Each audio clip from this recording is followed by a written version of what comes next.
learning yang akhirnya jadi sebuah keilmuan, tentu pengennya adalah supaya proses learningnya itu nggak gitu-gitu terus. Kang Yana, di bagian mana sekarang kebanyakan perusahaan proses learning itu kurang efektif, kurang efisien? Kan kalau kita mau membantu orang belajar, pahami dulu mereka itu seperti apa. Yang dibutuhkan sama perusahaan itu, orang itu pinter atau kerjanya bagus sih? Halo Sobat Vini, selamat datang di acara Vipod, Vinilon Podcast. Kita semua percaya bahwa salah satu syarat utama agar seseorang itu bisa bertumbuh yaitu dengan belajar.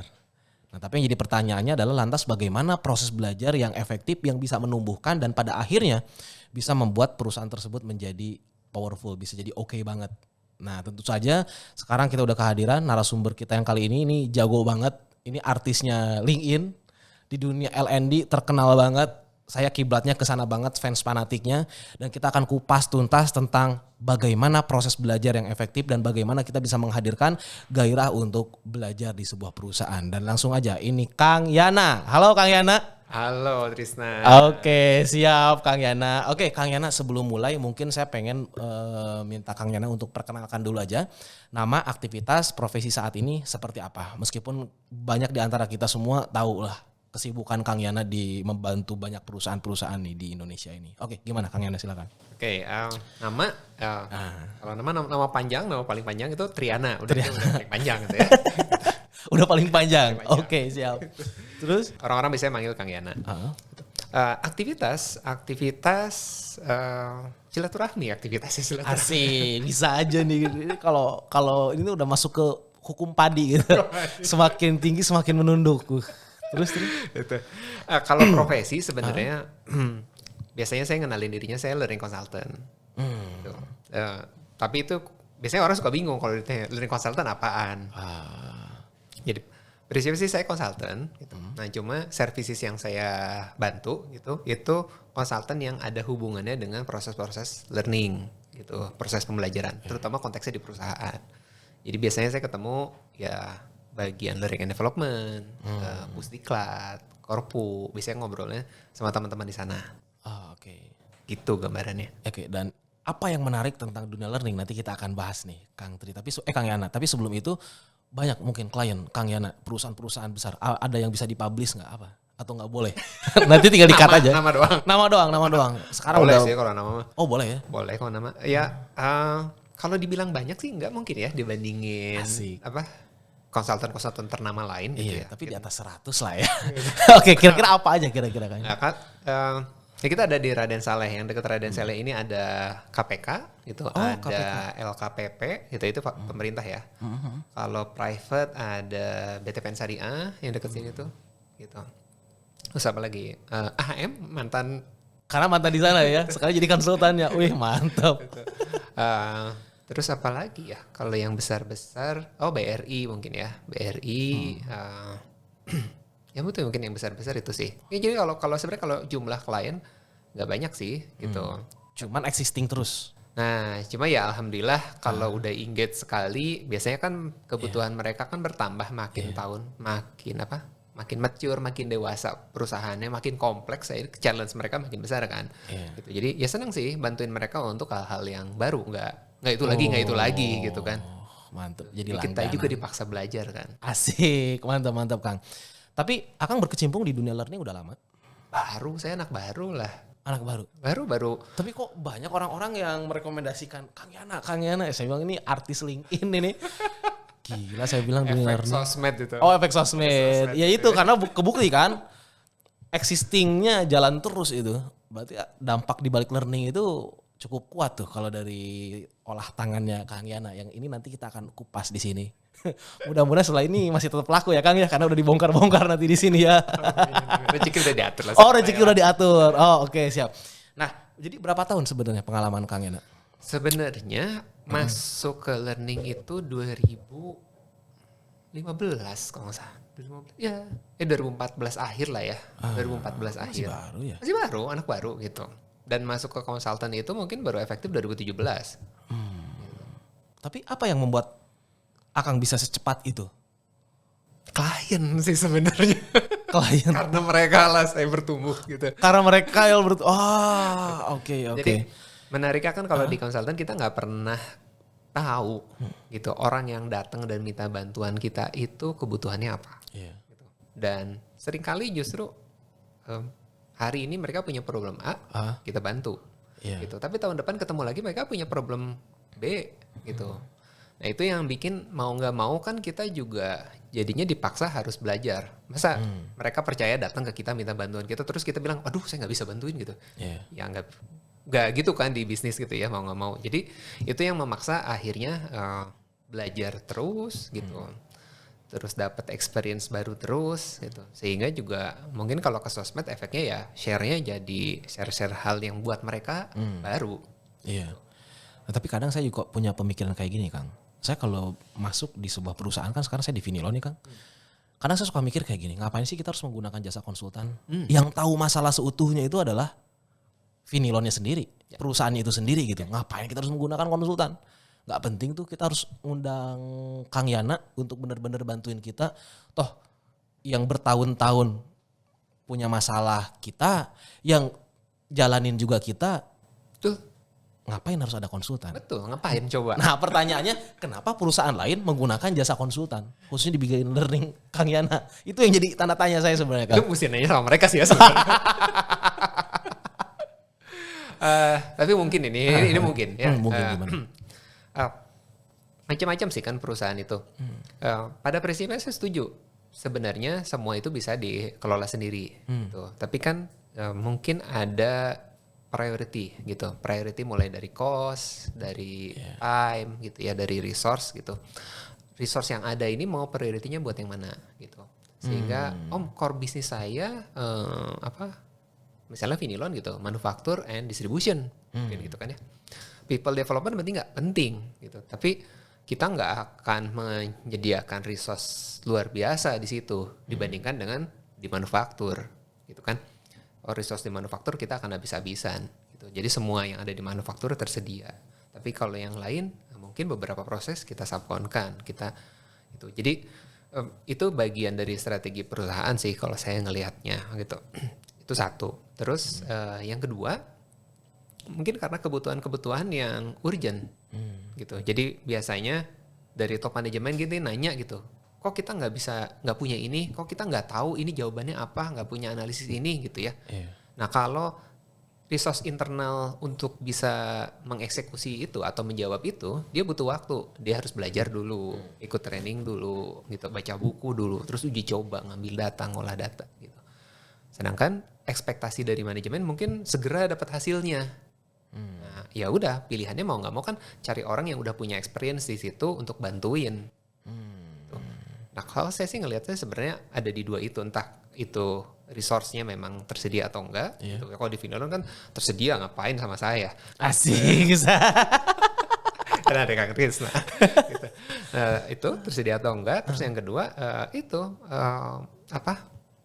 knowledge sama skill untuk ngerjainnya ready atau enggak, ada waktu enggak untuk nyiapin ya. Kalau enggak ada waktu ya mau nggak mau. Harus ada konsultan. Gitu. Tapi bisa menjamin nggak sih bahwa sebenarnya konsultan bisa lebih bagus dibanding SDM yang ada di perusahaan itu tersebut sendiri? Bagus, ya itu tuh mungkin pertanyaannya ya. Bagus itu kayak gimana? Itu sih. Iya. Ya. Kalau saya selalu ngeliatnya gini, perusahaan yang hire kami gitu, yang hire saya, itu sebenarnya partner gitu. Untuk bisa ngehasilin output yang bagus, ya kita mesti kerja bareng-bareng. Gitu. Jadi bukan konsultan yang ngerjain aja? Iya, kerjaan bareng-bareng paling sederhana. Mesti bisa jelasin problem saya apa. Nah, kalau dia nggak bisa jelasin, ya gimana saya bisa bantuin gitu. Terus ketika problemnya apa, misalnya kita mau analisis gitu ya, butuh data, mereka mesti bantu untuk bisa ngumpulin datanya. Datanya nggak ada, saya bikinin tools untuk bisa dapetin datanya. Saya yang bikinin tools, tapi saya kan nggak bisa ngambil datanya. Mereka yang bisa ngambil datanya. Gitu. Jadi itu sebenarnya proses yang partnership. Gitu. Termasuk metodologi, timeline, activity-activity di dalamnya itu kesepakatan bersama. Gitu. Nah itu yang sebenarnya dari awal disepakati, outputnya pengen kayak apa, prosesnya pengen kayak apa. Kita memang share best practice kita, tapi bukan berarti yang namanya best practice itu adalah hal yang terbaik di situ? Kan enggak juga. Iya. Kita mesti custom sesuai dengan konteks perusahaannya masing-masing. Jadi sebetulnya yang konsultan berikan itu lebih ke tools dan dia partner dengan si perusahaannya itu sendiri. Kalau data yang diberikan itu adalah datanya yang salah, maka hasilnya bisa salah juga. Tapi konsultan punya peran nggak untuk memastikan bahwa itu tuh datanya salah atau enggak? Kita sudah melihat indikasi-indikasinya di awal. Gitu. Ketika misalnya menurut kita best practice-nya kayak gini, supaya bisa dapat datanya kayak gini. Gitu. Tapi misalnya, yang ini nggak usah deh. Misalnya kita pakai kuesioner aja ya, gitu. Kuesioner kebanyakan, gitu. Oke, kurangin dong. Oke, kita kurangin. Tapi kita lihat ya ke itemnya. Konsekuensinya apa nih kalau dikurangin? Berarti ketajaman analisisnya mungkin akan berkurang. Benar-benar. Gitu. Nah, selama konsekuensi itu memang diterima oleh kliennya, ya monggo gitu. Karena kan yang akan menggunakan hasilnya mereka, kita bantu gitu. Pasti kita bantunya dari awal adalah versi idealnya, gitu. Cuma kan ya itu nggak mudah kan ya untuk bisa dapetin sesuatu yang benar-benar ideal gitu. Dan nggak semua perusahaan siap untuk ngeluarin effort untuk dapetin data itu. Oh gitu. Iya, misalnya. Tantangannya apa emang? Misalnya, yang paling sederhana deh. Apa tuh? Kalau kita ngomongin di perusahaan gitu, performance management gitu ya. Oke. Biasanya itu kan terkenal banget, 360 gitu kan. Oh iya, Ya, gitu. seolah-olah kita udah melakukan hal itu, padahal realitanya enggak. Nah, itu kan jargon yang harus begini, harus begini. Terus kalau memang itu harus, buktinya nggak semua perusahaan mampu melakukan itu, mungkin kecil sekali gitu. Kenapa? Ya balik lagi, ada kompleksitas yang memang tidak mudah untuk diatasi. Nah, disitulah ruang-ruang adjustment gitu. Yang penting adjustmentnya masih bisa diterima. Gitu. Top manajemen nanya apa, ya oke dengan adjustment ini masih bisa dijelaskan, ya monggo gitu. Nah, itu yang bisa menilai klien, bukan kita. Iya. Dan kadang memang kehadiran konsultan juga itu menjadi memperluas sudut pandang kita biar nggak blind spot. Ya, Di situ ya. itu sebenarnya yang paling banyak ya. Yang paling banyak yang itu paling sih banyak itu mungkin ya. gitu. Sederhana lah ya gitu. Nah ini juga klien besar sih. Tapi karena saya mau nyebutin pekerjaannya, saya nggak sebutin ya kliennya. dia ngelakuin evaluasi, learning evaluation gitu. Udah minta ke kita untuk kasih training lagi learning evaluation. Lah saya nanya, kan udah dilakuin, ngapain di training lagi? Gitu kan? Enggak, kita belajarnya otodidak gitu. Kita nggak yakin dengan yang kita lakuin ini udah tepat atau belum. Gitu. Oke, kalau gitu. Ya oke, kita bantu yang udah dilakuin kayak apa gitu. Nanti kita bandingkan dengan best practice kita gitu. Nanti baru kita improve dari situ. Jadi workshopnya bukan workshop yang ngejelasin teori ya, tapi ngegeser dari apa yang mereka lakuin ke sesuatu yang lebih bagus lagi. Jadi munculnya karena pengen yang saya hasilin itu benar-benar bagus dan saya nggak tahu mesti nanya sama siapa. Maka kan dicarinya adalah orang-orang yang dianggap sudah sering melakukan itu. Gitu. Nah itu strength-nya konsultan ya harus punya itu sih, punya experience itu. Sama seperti coach dan atletnya lah ya, kayak gitu ya. Seorang atlet belum tentu dia jago jadi seorang coach. Begitu juga sebaliknya. Poinnya seperti itu. Konsultan itu adalah bermain di ranah coachnya itu. Mungkin analoginya seperti itu mungkin ya Kang ya. Nah tapi yang jadi menariknya kayak gini. Nah ini saya pengen mulai berangkat jangan dari corporate dulu tapi dari humannya dulu nih. Apa yang menarik dari learning Kang? Kenapa? Apa yang menarik dari learning? Gak menarik sih. Terus kenapa main di situ? Cuma itu nggak bisa dipisahin dari kehidupan kita sih. Oke. Gitu.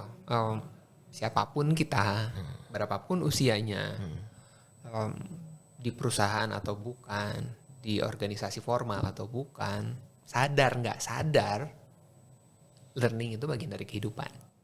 Gitu. Gak mungkin ada manusia itu yang nggak belajar, sadar nggak sadar, dia pasti belajar. Oke. Terus kalau ternyata learning itu melekat dengan kehidupan, baik sadar tidak sadar kita belajar, lantas bagaimana ada orang yang memfokuskan untuk bermain di ranah learning? Tanpa orang fokuskan di situ juga orang belajar kok. Learning yang akhirnya jadi sebuah keilmuan tentu pengennya adalah supaya proses learningnya itu nggak gitu-gitu terus. Gitu, nggak gitu-gitu terus. Contoh sederhana gitu ya. zaman dulu saya sekolah gitu. Udah tua banget ya zaman dulu saya sekolah gitu. Waktu sekolah gitu, SD, SMP, SMA, modelnya kan gini, suruh baca buku gitu, guru ngejelasin, kasih soal. Oke. Itu siklusnya saya. Siklus. Siklus sekarang ada tambahan. Anak sekarang SD, SMP, SMA gitu. Mesti cerita, mesti presentasi. Gitu. Zaman dulu nggak ada orang tua nyari training public speaking buat anak-anak. Oh, paham. Sekarang ada. Ya. Karena muncul perubahan itu.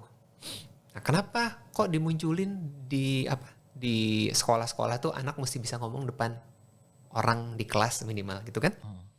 Ya karena ada problem yang muncul. Ini anak-anak nih udah sekolah berapa belas tahun, lulus, kerja, begitu suruh cerita ayu gitu kan? Susah gitu. Oh, sebenarnya kan itu bisa dibangun dari sejak dini. Muncullah di sekolah-sekolah sekarang itu ada aktivitas-aktivitas presentasi di dalam proses pembelajarannya. Gitu. Nah, perubahan itu kan tujuannya supaya hasilnya jadi lebih efektif. Gitu. Nah, itu yang distrukturkan sebenarnya. Yang itu akhirnya jadi sebuah profesi gitu, learning consultant atau apapun lah namanya. Karena kalau bicara nama banyak banget sih istilahnya gitu di Indonesia. Nah, itu jadi sebuah profesi karena tujuannya adalah membantu proses belajar menjadi lebih efektif dan juga jadi lebih efisien. Oke. Nah sekarang kalau saya mulai mengkerucut ke perusahaan, menurut Kang Yana, di bagian mana sekarang kebanyakan perusahaan proses learning itu kurang efektif, kurang efisien? Ya, di proses awal. Gimana tuh? Yang praktiknya masih cukup banyak ditemukan, walaupun happy banget sih, COVID itu membantu praktik ini agak shifting. Kalau bahasa ininya kan, kalau bahasa istilahnya adalah learning need analysis atau ada yang nyebut need analysis, ada yang nyebut TNA. training need analysis gitu ya atau TNA. Gitu. Nah, yang paling banyak ditemukan gitu, dan saya juga dulu ngalamin waktu jadi karyawan, itu disebar di bagian kertas, terus tanya, kamu butuh training apa? Tulis di situ. Oke. Satu ya. Gitu. Terus ada yang kedua, di bagian kertas ada judul training. Oh, oke. Silakan pilih training yang sesuai dengan kebutuhan kamu. Oke. Gitu. Problemnya apa? Problemnya terus di mana letak bahwa training itu bisa membantu untuk performance-nya dia jadi makin bagus. Benang merah itu gak ditemukan di fase itu. Oke. Bahkan kadang-kadang orang HR sama learning nanya dulu, yakin butuh? Iya. Kayaknya nggak ada hubungannya dengan pekerjaan. Terus kan akan dijawab, tapi kan saya punya budget, punya hak kan untuk ikut training gitu ya. Jadi diskusi yang sebenarnya ya kurang berfaedah sih gitu. Nah, kenapa itu muncul? Karena memang hubungan antara kinerja sama learningnya belum dipetakan di awal. Gitu. Nah, untuk memetakan itu yang sebenarnya butuh proses yang butuh diperbaiki gitu. Jadi apapun metodenya, mau nanya kayak, mau pakai survei atau mau nanya ke atasannya, apapun metodenya, antara performance sama learningnya harus ditarik benang merahnya terlebih dahulu. Nah, proses narik benang merah itu yang jarang banget ditemukan. Iya. Karena sering kali saya menemukan kayak gitu, Kang. Ada kondisi, contoh lah misalkan orang itu harus jago presentasinya karena supaya reportnya oke, supaya atasan itu menemukan dan mengetahui masalah yang seutuhnya, dibilang kayak gitu. Di lapangan itu seperti apa? Singkat cerita di training tuh, public speakingnya jago, tapi masalah yang dia lakukan tetap aja ada tuh. Jadi nggak menjawab gitu. Itu berarti belum tentu training yang kita trainingkan itu kompetensinya naik, itu bisa korelasinya tuh oke dengan kinerjanya. Dan itu kadang benang merahnya terputus di situ. Ya, itu udah disebutin kan. Korelasinya justru yang harus dilakukan pertama, korelasinya dulu, performance apa. Gitu. Oh, supaya performance-nya ini meningkat, butuh belajar apa. Gitu. Itu yang perlu diimprove gitu. Proses untuk mengidentifikasi butuh belajar apa. Terus yang kedua, penggunaan terminologi. Saya butuh training komunikasi. Saya butuh training public speaking. Butuh leadership. Itu leadership. Iya. Yang mana gitu. Itu kalau dibedah kan luas Benar. gitu. Dan seringkali nanti hasilnya itu jadi nggak kontekstual. Iya. Training komunikasi. Yang satu minta orang accounting, yang satu minta orang sales. Oke, teori komunikasinya sama. Iya. Tapi case study sama exercise-nya sama. Ih, beda. Iya. Itu yang nggak ke-capture gitu. Apalagi kalau yang pakai modelnya public training ya. Gitu. Iya. Ya udah, Karena kan public training dia punya tujuan khusus. Iya. Kan dia sniper lah kalau tadi kata Akang tuh tadi. ikut aja terserah yang bikin gitu. Iya. Dan jadi sehingga belum tentu ngejawab problem yang terjadi apa. Terus gimana Kang caranya Kang? Untuk orang learning bisa mengkorelasikan antara kinerja dengan apa yang mau di-learningkan. Oke. Pertama, mindsetnya perlu dirubah dulu. Oke, mindsetnya harus dirubah. Ini ngomongin orang learning ya. Oke. Mindsetnya orang learning. Ini kan saya orang learning. Ini kita Iya. bertiga di sini orang learning semua. Ini kita Jadi sekali ini ngomongin yang ada di sini. Iya, dong. ngomongin di sini. Ini mah kita rubah dari kita, udah beres kayak gini, kita langsung mulai gimana caranya. Setelah ini kita udah punya wawasan, mindsetnya kita berubah. Saya bakal nanya lagi ke Akang, Kang, gimana saya supaya bisa meyakinkan orang-orang lain supaya harusnya kayak gini, gitu maksudnya. Sederhana deh. Oke, Lebih sering dengar learning atau training? training. Training. Kalau orang awam atau orang training, tolong saya butuh training. Yang terbayang itu bentuknya apa? Bentuknya kelas. Kelas. Ada yang ngajar. Ada yang ngajar. Apa lo? Ngomong. Oh. Ada yang ngajar. Ada yang ngajar. Ada pesertanya. Ada pesertanya. Iya. Ketika diajarin tepuk tangan karena trainernya happy, Oh. ngejelasinnya oke gitu kan. Oke. Gitu. Gitu kan? Ya. Gitu. Dan terakhir ya jangan gitu juga Kang, itu masih level 1 banget ya. Seolah-olah kita tuh nggak kompeten gitu ya. Oke. Ini ngomongin yang fenomena ada di Oh ya luar. fenomena di luar ya. Meskipun ada juga kan orang-orang yang sampai memikirkan bahwa kompetensinya harus naik dan sampai dia pastikan kompetensinya naik. Tapi tetap aja kompetensinya naik tidak menjadikan kinerjanya bagus. Itu yang saya rasakan. Ya, gitu. Pertama yang mau saya highlight adalah kita masih mindsetnya itu training. Walaupun kita ngomongnya learning and development gitu. Dan yang terbayang dari training itu ada orang yang ngomong nyampein materi. Yes, poinnya itu. Itu satu gitu ya. Kita perlu ubah. Kalau learning itu luas. Metode belajar itu beragam.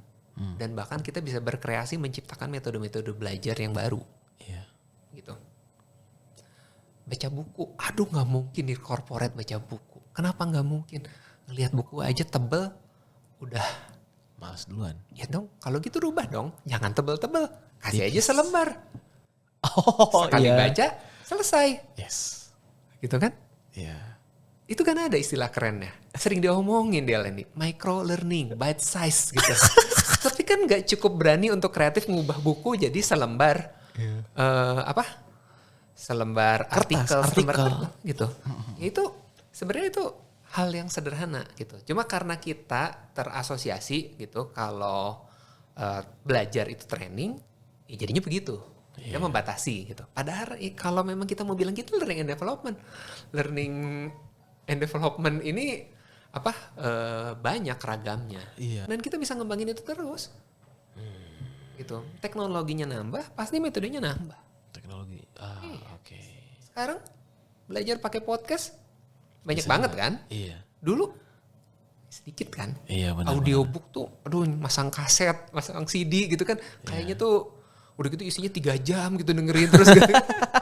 Sekarang bisa dipotong-potong ya. Iya, Terus kita gitu. kasih konten, judul namanya apa. Jadi, Iya benar. Ya, metode belajar itu berkembang gitu. Maka mindset pertama adalah kita itu mau bikin training atau mau bantu orang learning. Kalau mau bantu orang learning, ya kita perlu paham dong orang yang mau kita bantu kayak apa. Iya. Orang pabrik, ya tiap hari berdiri di line. Kita ajak masukin duduk di ruang AC. Kira-kira gimana tuh efeknya? Bisa positif, bisa negatif. Positifnya dia bisa, enak ya. Enak. Karena Oke. teringat lagi di masa lalu ketika saya belajar. Oke. Gitu kan. Saking enaknya terus Saking enaknya ya ada nuansa baru, pengalaman baru dong. Bisa kayak gitu. resikonya adalah ketika dia sangat menikmati dengan atmosfer, mungkin bukan materinya, mungkin dia terlelap tidur, Bisa jadi. gitu kan saking enaknya. Gitu. Karena dia nggak terbiasa, atau kalau nggak ruang AC, dia biasa di line panas, masuk ke ruang AC, aduh kedinginan, bersin, pakai jaket, nyari jaket, sedikit-sedikit ke kamar mandi, itu nunjukin kita nggak paham siapa yang belajar sama kita. Kan kalau kita mau membantu orang belajar, pahami dulu mereka itu seperti apa. Iya, iya. Maka ada istilah experiential learning. Ya, gitu. Itu mindset pertama, shifting itu sebenarnya. Yang kedua, yang dibutuhkan sama perusahaan itu orang itu pinter atau kerjanya bagus sih. Bentar. Orang itu pinter kerja. Oh iya ya.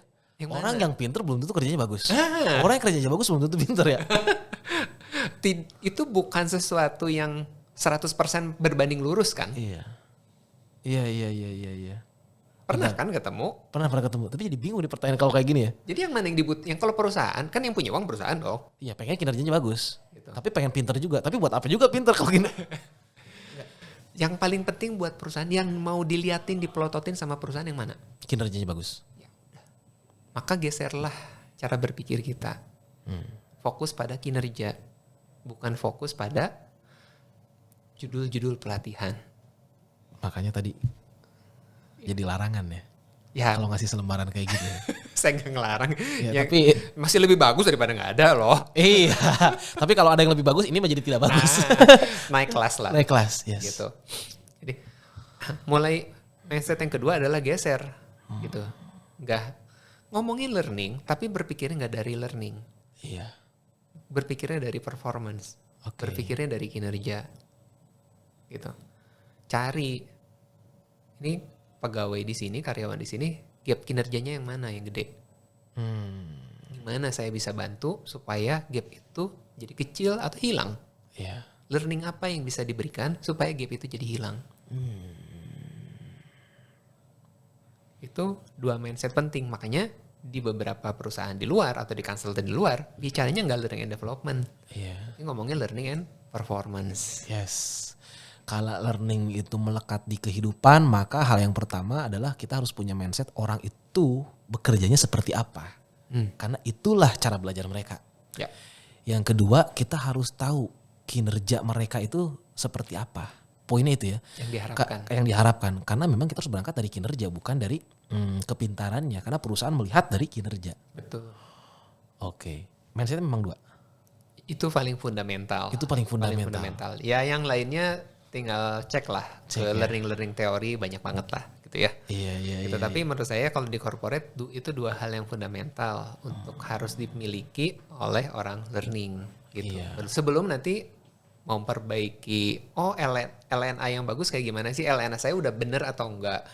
Sebelum nanti shifting memperbaiki hal-hal seperti itu, hal teknis seperti itu. Tapi perlu punya mindset yang dari situ dulu startingnya. Iya. Karena kalau saya lanjutin lagi ini akan jadi teknis nanti pembahasannya. Nah, Maka yang saya ingin tanyain lagi, terus gimana Kang? Dari proses learning, katakanlah kita LNA-nya udah oke, prosesnya udah oke, kita harus udah menganut mindset yang tadi Akang bilang kayak gitu lah. Gimana caranya untuk kita bisa mengubah culture belajar di perusahaan yang asalnya itu tuh kayaknya tua banget, menjadi melek gitu? sebenarnya simpel sih. Asal kita ngobrolnya sama kayak mereka. Gitu. Misalnya, Ya, turun gunung dong. Kalau seandainya mereka cara belajarnya jelek, kita sudah punya jala belajar yang bagus, terus kalau kita harus ngikutin mereka, jadi turun gunung. ini contoh sederhana gitu ya. Kita misalnya orang learning, terus mau ketemu orang sales gitu misalnya. Oke. Maka kita ngobrolnya bukan pakai bahasa learning, pakai bahasa sales Oke. gitu. Iya. Itu building rapport kan? Ya, building rapport. Gitu. Kang, biar ada gambaran nih buat publik. Emang gimana bahasa learning dengan bahasa sales? Oke, kalau bahasa Contoh learning gitu ya, Iya. kamu mau ikut training teknik penjualan nggak? Oke. Ya boleh deh gitu ya. Gitu kan. Iya. Padahal dia udah 5 tahun jualan loh. Masih ditanya lagi. Gitu kan. Butuh teknik penjualan nggak? Gitu. Nah, tapi kalau bahasa sales adalah saya nawarin barang ini nggak laku gitu. Saya nawarin ke toko A gitu. dia nggak mau ngambil, nggak mau nyetok. Jadi bahasanya dia adalah bahasa yang terjadi sehari-hari gitu ya. Ini saya nggak tahu di Vinilon kayak kan saya nangkapnya B2B gitu B2B, sama toko ya, sama distributor gitu. Kan akan nawarin kayak gitu kan gitu. Saya datang ke situ mau ketemu ownernya nggak bisa gitu. Oh gitu, susah ya, susah. Kalau saya cariin gitu orang yang bisa bantuin supaya dapat trik gimana caranya bisa ketemu ownernya, mau nggak? Mau nggak dia kira-kira? Iya. Mau lah di situ ya. Itu yang disebut dengan bahasa sales ya. Kita sesuaikan dengan bahasa mereka. Itu konteks mereka apa? Kan sebenarnya sama-sama teknik penjualan kan? Iya, teknik penjualan sebenarnya. Cuman yang satu langsung saklek tentang bagaimana supaya kita bisa jago jualan, yang satu di breakdown lagi, diurai. Iya. Itu yang tadi kita paham nggak dengan mereka? Yang jadi pertanyaan, orang learning itu bukan orang sales, orang learning itu bukan orang akunting. Bagaimana kita bisa memahami mereka? Kurang ngobrol berarti. Berarti harus banyak ngobrol. Iya. Terlalu banyak departemen di perusahaan. Ya nggak apa-apa. Tapi kan bergulir waktu. Pada akhirnya ya masa 5 tahun kerja di perusahaan yang sama cuma ngerti obrolan di satu divisi aja. Gak mungkin dong. Iya. Ini kan sebenarnya konsep yang sama di teman-teman di HR. HR yang baik itu kayak apa? HR yang baik itu HR yang ngerti unit-unit lain itu problem kebutuhannya seperti apa. Iya. Gitu kan? Dan proses kerjanya seperti apa? Iya. Terus gimana biar mereka ngerti? Ya keliling, ngobrol, nanya. Gitu. Nah kalau orang training yang diurusin cuma slide, modul, terus aja sepanjang tahun gimana mau ngerti gitu kan? Iya. Gak mengubah hidup orang dengan slide. Iya. Kan ada syaratnya, mau ngubah oke gitu. Tapi syaratnya dia pengen lihat apa di slide. Kalau kita nggak ketemu, kita nggak nanya, dari mana kita tahu itu? Iya, apa yang orang perlu tahu? Wih, dalam nih ya, mantap ya Kang ya. Oke, lanjut lagi Kang. Nah tapi kembali lagi, sekarang kita mulai berangkat dari sisi user. Bukan dari sisi learning nih sekarang. Kacamatanya kita mulai bergeser dari sisi user. Sebetulnya kalau Akang lihat, si user itu pengen diperlakukan. Dia itu proses belajar itu seperti apa. Tapi jangan menggunakan mindset dulu yang tadi ya harus si learnernya apa, si praktisi learningnya dia harus menggunakan dua mindset tadi. Bukan dari situ jawabannya. Saya lebih pengen ada dari pandangan yang lain. Sebetulnya user itu yang sekarang dibutuhin itu proses belajarnya seperti apa? Proses ya. Ini kalau user dia nggak punya pengalaman di learning gitu ya, jangankan di HR, di learning. Kira-kira sebenarnya dia paham nggak secara konsep learning yang efektif di tempat dia seperti apa? Harusnya enggak ya. Gitu. Jadi ketika dia mengutarakan saya pengennya gini, itu semata-mata sebenarnya dari apa yang sudah pernah dia alami. Saya pernah ikut proses belajar kayak gini tuh bagus. Saya pernah gitu. Itu oke nggak? Oke, gitu. Pada kondisinya dia. Yang perlu divalidasi pada kondisi timnya dia saat ini, apakah itu masih akan works atau enggak? Gitu.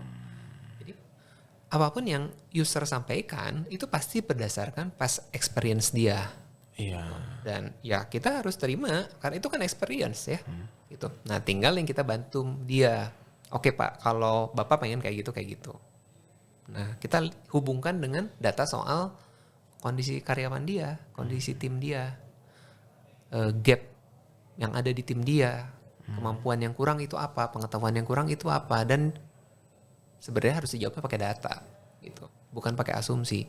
User itu kan dia data yang tidak terstruktur. Dia ngelihat si A gini, dia ngelihat si B gini, dia simpulin, gitu kan. Nah kita perlu bantu dia dengan punya data yang terstruktur. Datanya dari mana? Ya kalau nggak punya survei aja. Nggak usah banyak. Surveinya ya tergantung yang di-expect sama si atasan apa. Misalnya atasan tuh bilang sederhana gitu ya. Saya pengen di kelas itu nanti ada role play membangun kesamaan, building rapport deh gitu. Biar engage sama si calon pembeli. Gitu. Pengen ada role play itu. Oh iya Pak, oke. Bikin aja survei kalau nggak ada datanya gitu. Sederhana kan pertanyaannya gitu. Kalau pakai pertanyaan ya gitu, apakah Anda merasa mampu membangun kedekatan dengan orang yang baru pertama kali Anda temui saat mau menawarkan produk Vinilon. Kasih skala 1-5. Kalau mostly jawabnya 5, berarti itu problem atau enggak? Enggak lah. Enggak gitu. Itu nanti jadi membantahnya jangan pakai argumen dan Pak kayaknya nggak butuh deh Pak. Jawabnya pakai data. Kalau memang butuh ya berarti kan kita support dia gitu.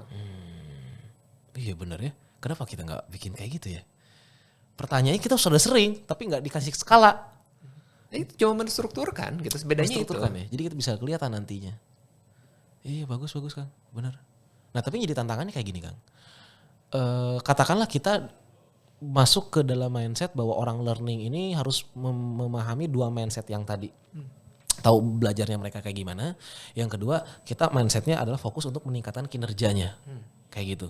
Melalui kompetensi, bukan meningkatkan kompetensi. Tapi jadi pertanyaan kita udah melakukan hal itu. Tapi kenapa ya hasilnya masih kurang optimal? Tapi susah juga sih. Sangat mungkin. Sangat mungkin ya? Sangat mungkin. Karena gini, yang mempengaruhi kinerja itu apakah hanya kompetensi? Iya justru itu makanya. Gitu. Jangan-jangan sistem yang berlaku, kebijakan-kebijakan. Ya, ada banyak elemen. Ya.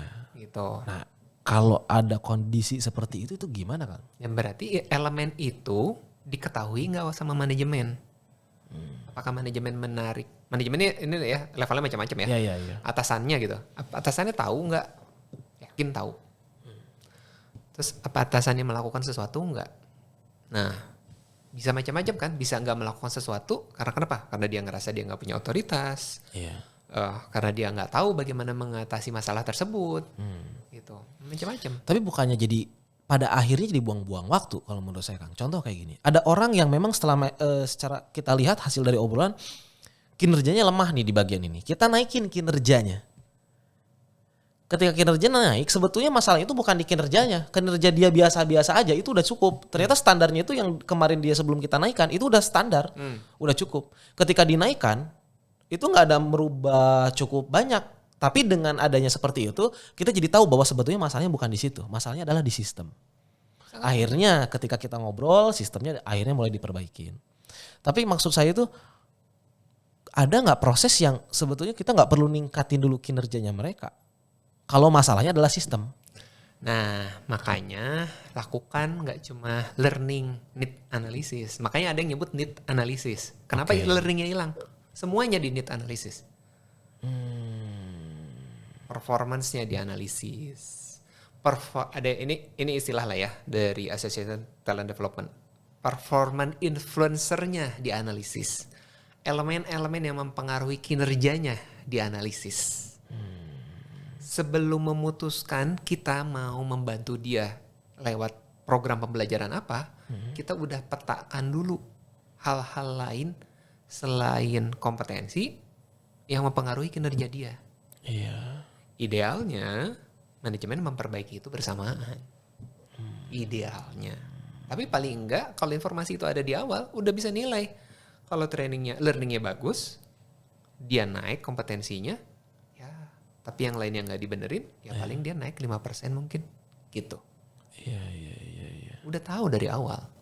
Iya benar. Kalau benar-benar pengen efektif, pengen cepat, kita harus duduk bareng sama orang-orang yang bersangkutan, bukan hanya orang learning aja ya. Kita kan sebenarnya adalah bagian dari sebuah sistem supaya orang bisa perform. Ya kan untuk perform kan macam-macam. Ada yang dia perform karena remuneration, karena bonusnya menggiurkan dia jadi perform. Iya. Gitu dia Iya kan perform bisa jadi kayak gitu. karena ketemu atasan yang supporting banget, dia jadi perform. Dia nggak perform kenapa? Karena laptopnya lemot. Gitu. Iya mungkin aja kan. Iya. Kita kan bagian dari itu semua. Betul. Dan itu ketika diintegrasikan jadilah sebuah culture nantinya.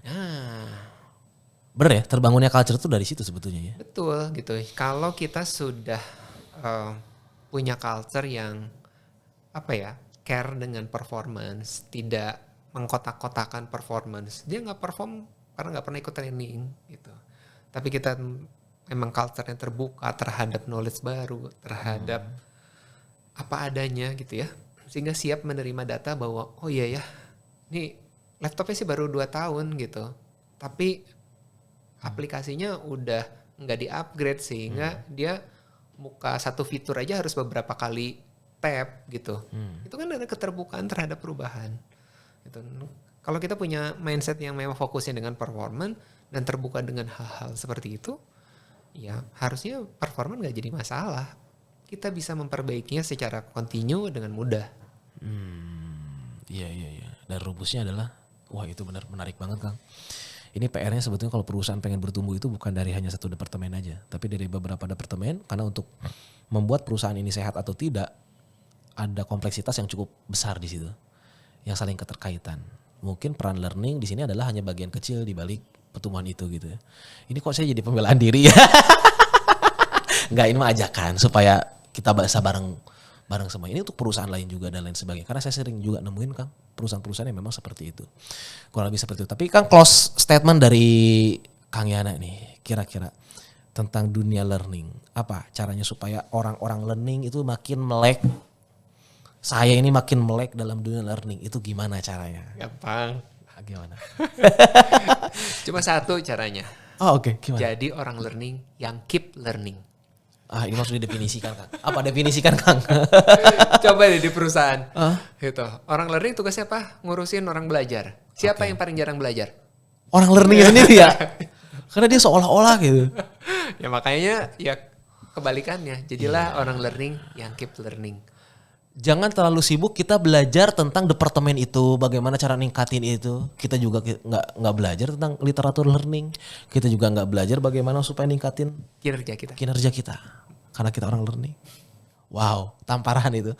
Oke, thank you banget Kang Yana. Kameranya di sana Kang. Kita dada-dada dulu Kang. Oh, mantap.